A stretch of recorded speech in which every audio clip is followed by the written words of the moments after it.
Hi everyone, this video covers the breakdown of the Mechanized Sentry Lufenia fight, which is the debut of Cloud's level 80 and his LDBT weapons. And something that I'll do differently compared to previous videos is I will put a dedicated video, which is this, only covering the detailed breakdown of the fight and strategies that will make the fight easier. And I will be uploading recordings of the actual fights separately. I will be including links to the actual battles if you're interested to watch the full battle in the video description, so do check them out. And of course, if you enjoy these videos, do leave a like, comment or subscribe, it really helps a lot. So coming to this fight, it's a single wave comprising of a pair of guard scorpions. And there's a couple of things that you need to take note of in this fight, which will make your life easier if you prepare countermeasures. So first things first, I'll start off with the Lufenia orb. So the Lufenia orb is somewhat similar to the one in Kamlanot's event in the sense that disabling the guard scorpions will actually increase the orb counter, and disable can come in any action that will prevent the boss from taking the actual action. So for example, if you inflict them with paralysis, with sleep from Edward, or say terror from Eldnudge, all of them would work, or maybe even confused from Porum would work. The only thing that won't work is HP attack disable because the boss is immune to it. There is one notable difference compared to the Lufenia orb in the Kamlanot event, in the sense that if one boss is disabled, the orb counter will increase for both bosses, which actually makes this orb significantly easier to manage than the one in Kamlanot's event. Also, each time a boss is disabled, the orb counter will increase by 20, which is quite a lot, and the orb actually has a cap of 30. So as long as you can somehow disable one of the guard scorpions, you're pretty much set for the orb, and you don't have to really worry for the orb. Now there are a few points in time during the fight where the orb will appear and disappear, which you should really consider depending on who you have in your party. So right at the start of the fight, both guard scorpions starts with an orb count of 20, as you can see.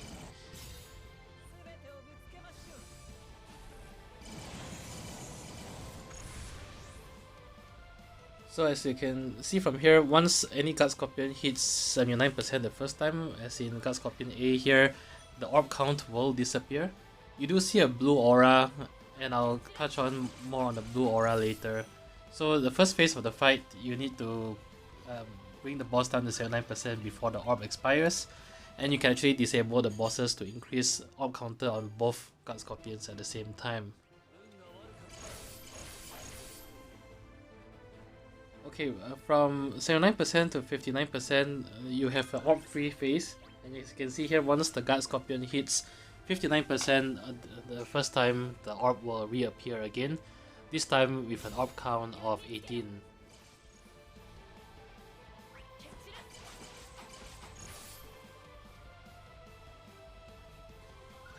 After that, at 39% health, the orb will disappear once again, and you have an orb free phase from 39% to 29% health.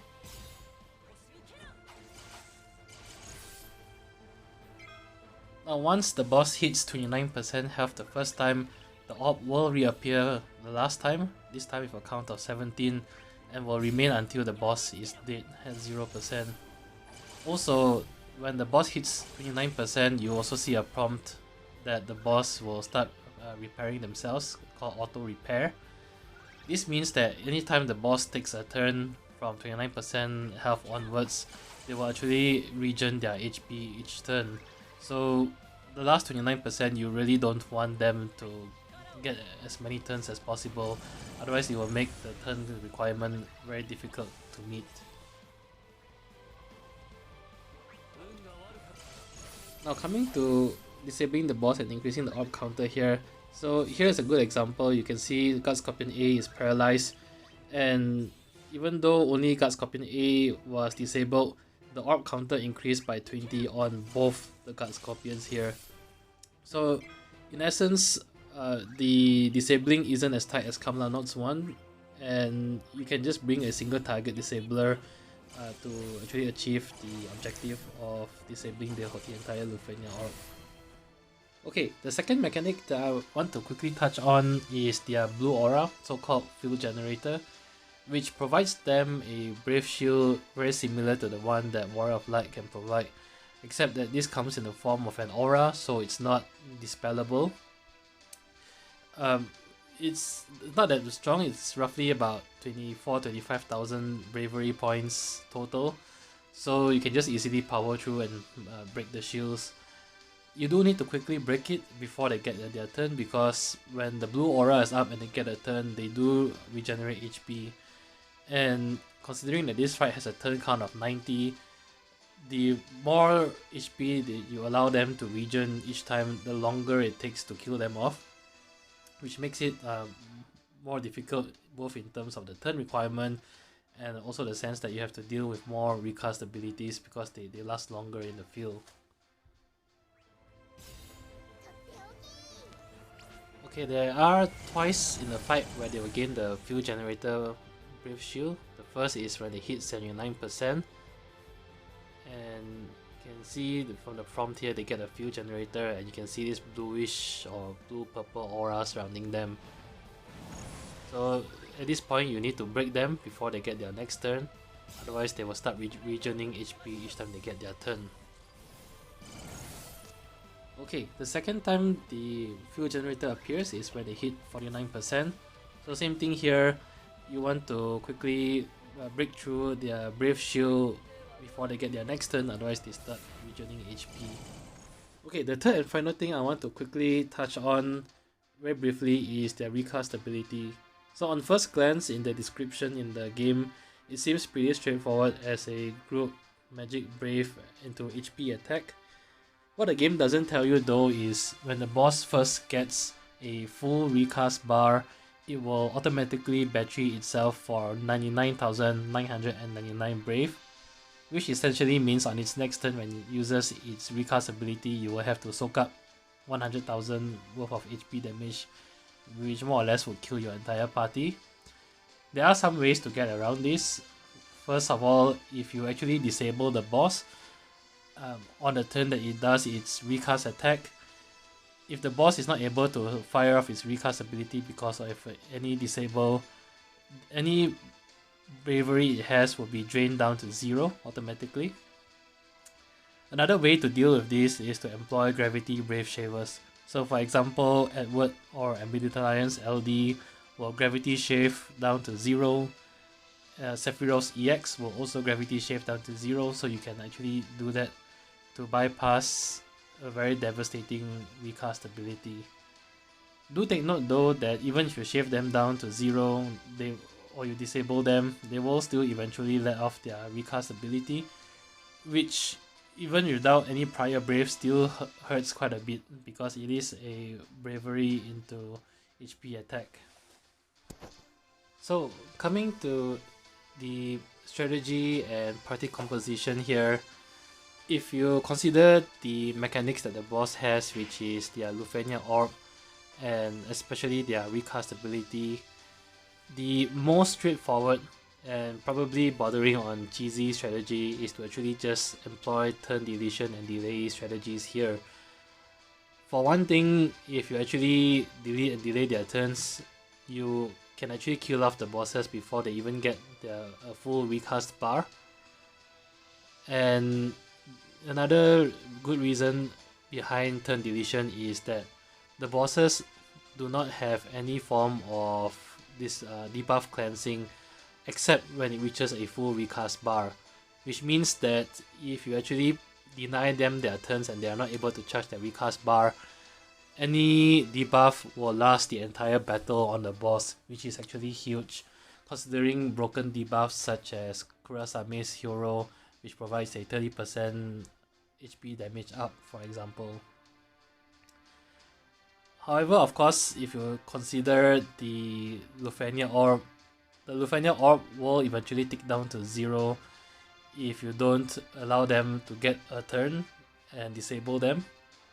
So the strategy behind this is to delete and delay their turns enough and just have some form of paralysis every now and then when you need to increase the orb counter.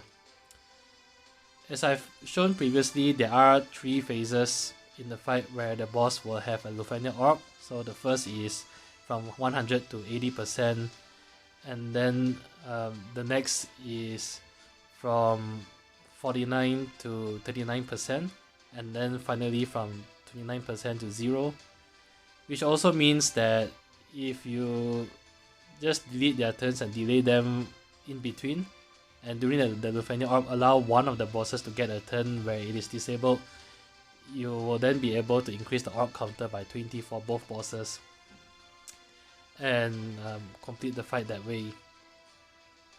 Because disabling one boss increases the orb counter on both bosses, one straightforward way around this is to just delete and delay turns of one Guard Scorpion and have a disabler in your party who can disable the second Guard Scorpion, thereby increasing the Lufenia orb counts for both bosses and preventing both bosses from taking any action.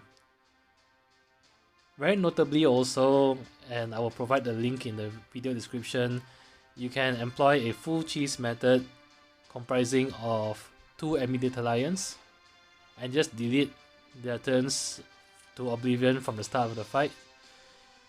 If you have enough DPS in your party with heavy hitters such as Vivi and Kurasame, you can actually DPS down the boss before the orb ticks down to 0. In fact, there's actually more leeway here than the Lufenia orb counter in Sephiroth's Lufenia stage. So you can just, in essence, forget about increasing the Lufenia orb counter and just burst them down while keeping their turns deleted. So, centering around this strategy, the star you need here is actually Amiditalion, because Amiditalion can employ turn deletion strategy, which makes the fight significantly easier. There's only a pair of Guard Scorpions, and if you have a disabler, so for example if you pull for Cloud's LD weapon here, you can just use Cloud to paralyze one boss and Amiditalion to delete the other boss, and then control the flow of the battle that way. Other notable units here include Lightning, because Lightning also employ delay in her kit, which helps the overall strategy on top of being a very heavy hitter herself. Edward is also another good example because he can employ Sleep to disable both bosses and buy you some breathing room. Sleep will also increase the Lufenia orb counter by 20 each time, which is quite a lot. And of course, if for some reason the boss gets a full recast ability, recast bar, and regens themselves to 99,999 brave, Edward's Sleep can gravity shave them down to 0 all over again. So Edward is also another good unit. If you are going through the full cheese strategy where you just want to delete all their turns indefinitely, bringing in Kurasame is a very good idea, because if the bosses don't get any turns, they aren't able to get to a full recast bar, which actually means that the hero debuff will be permanent on the bosses. So you can actually just start off with Kurasame's LD to increase the stack size to 5, and the boss will take 30% additional HP damage the entire fight, which is huge. And of course, as always, Vivi represents very strong DPS, and Vivi alone will help you to DPS down the boss before the orb counter expires, even without the use of any disable units. So that's it for this video. I hope you enjoy the new format that I'm taking with my videos. Do leave comments regarding any feedback you may have, and of course do check out the links to the actual battles that I will put in the video description. Till then, I'll see you in the next fight. See ya!